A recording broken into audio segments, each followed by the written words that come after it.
Welcome to the show, Dr. Shabir. Pleasure to be on. Okay, so it's rapid fire. So the first question is, how can you talk about ibadism? Someone's asking, I want your opinion on it. Yeah, this is a variety of Islam that is known in the North African region. It's present in Oman, it's present in some parts of Libya. Basically, they're like other Sunnis. They may have a very slight difference in their development of theology and history and in some of their practices. It's one of the things that is noticeable about them is that when they offer their prayers, most Sunnis would clasp their hands, but the Ibadis would keep their hands to the sides. But this is not unknown even in Sunni practice, because it is thought in the Maliki school of Islamic jurisprudence that this is an acceptable variety of in our prayer as well. So they're part of the Sunni following of Islam. Perfect. Okay, so this question is about, someone's asking, what surah and contextual significance does the Quran mention the Kitab al-Munir? So the Kitab al-Munir is mentioned in two places, and in both places it says that the previous prophets came with Bayinat and Zubur and Kitab al-Munir. So what is this? So Bayinat are clear evidence, or clear evidences. Zubur could be pages of scripture. And then Al-Kitab al-Munir, the enlightening book, the book that throws light on other things. So which book was this? It could mean in the Quranic context that there is the scripture in heaven that becomes the source of all earthly scriptures.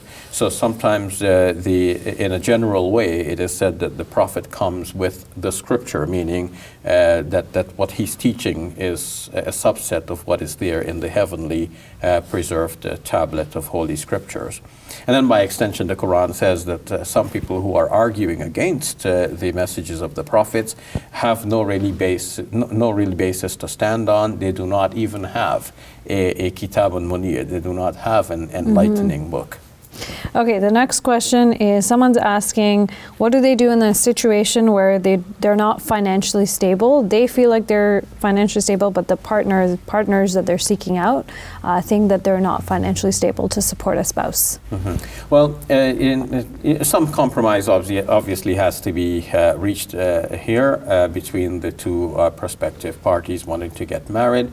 To a certain extent, one has to put trust in God as well, because two persons are subsisting anyway as individuals, separate single individuals. Now the only thing is that they're going to get married, they're going to eat the same amount, and provision comes from God. So we emphasize that people should get married, because this is one of the ways in which we curb our desires, and we channel our desires in a halal or a permissible way. At the same time, I'd like to encourage Muslim communities and organizations to support the single people who want to get married. And of course, there are government resources as well to help people to do precisely that. In short, we want people to get married, and the lack of resources should not be such a huge hindrance. Okay, someone is asking, can I marry a non-Muslim girl even if she doesn't want to accept Islam?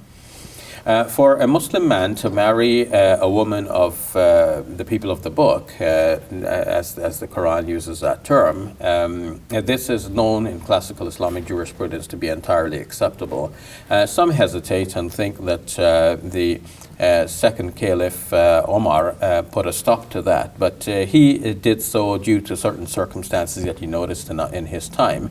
The basic Quranic declaration about this seems unchallengeable, and that is what many would see as applicable to our times, meaning that, as the Quran says, that the chaste women of the people of the book is permissible for the Muslim men to marry. And people of the book are broadly defined as people having some scripture from God.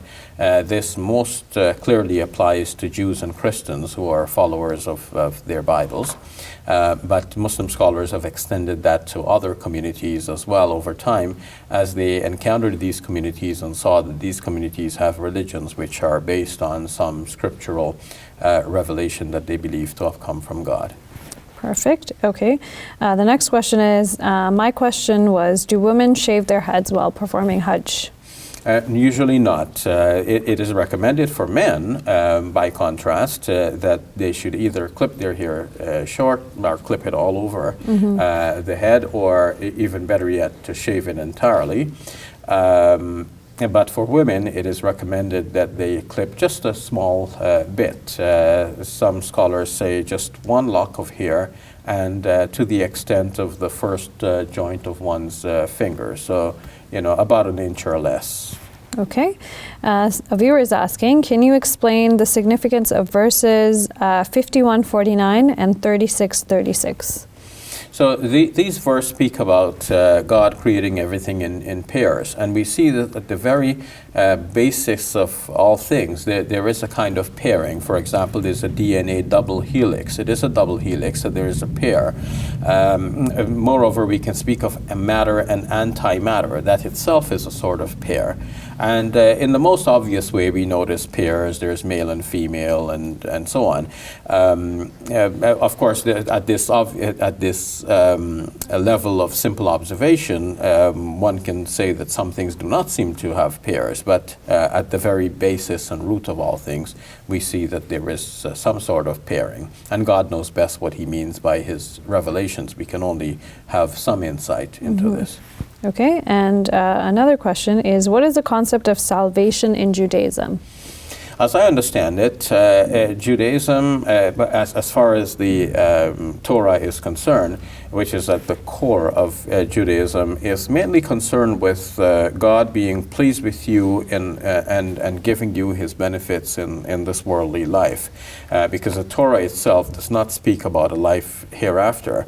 Later writings in the Old Testament, in the Hebrew Scriptures, would speak about some resurrection after death, and there seems to be some hope as well that if you live a righteous life, then God will resurrect you.